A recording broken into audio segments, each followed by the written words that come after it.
শেখ হাসিনার রাস্তা বানানোর কপি করে নতুন কর্মসূচি নিয়ে এসেছে খাল খনন কর্মসূচি। নদীতে পানি না থাকলে খালে কই থেকে পানি আসবে, তাদের কাছে আমরা প্রশ্ন রেখে গেলাম।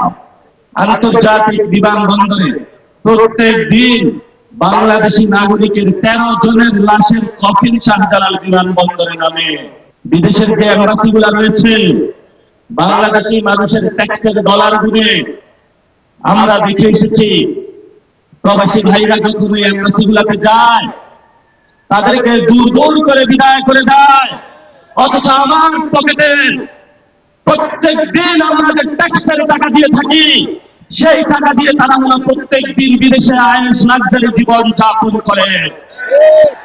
আমাদেরকে প্রত্যেক দিন বোঝানো হচ্ছে যে বাংলাদেশে আমরা নতুন ভাবে উন্নয়নের ছোঁয়া নিয়ে এসেছি।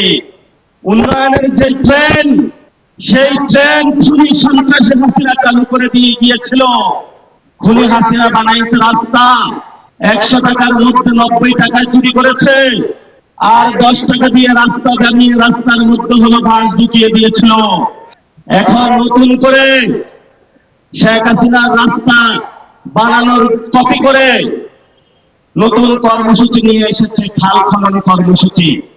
নদীতে হলো পানি নাই, আরেকজন হলো খাল খনন করতেছে। নদীতে পানি না থাকলে খালে কই থেকে পানি আসবে, তাদের কাছে আমরা প্রশ্ন রেখে গেলাম। এই খাল খনন কর্মসূচি তো জিয়াউর রহমান চালু করেছিলেন।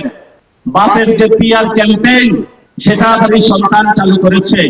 আপনার বাপ হলো একটা ঘর বানিয়ে দিয়েছে আপনাকে, আপনি নতুন করে বিয়ে করেছেন, সেই ঘর হলো বসামাটা করতেছেন। এলাকাবাসী জিজ্ঞেস করে যে বাপ তো তোমাকে ঘর দিয়ে গিয়েছে, তুমি কি উন্নয়ন করতেছ? বললো যে ঘরগুলো বানিয়ে দিয়ে গিয়েছে, এগুলো আমি প্রত্যেক দিন ঝাড়ু দিই। তো জিয়াউর রহমান হলো খাল খনন করে দিয়ে গিয়েছিল, উন্নয়ন করে দিয়ে গিয়েছিল। আমরা আশা করেছিলাম তারেক রহমান থেকে নতুন কোনো কিছু পাবো, বাপের পরম্পরা পেয়েছি, কিন্তু আমরা কোনো নতুন কিছু পাইনি।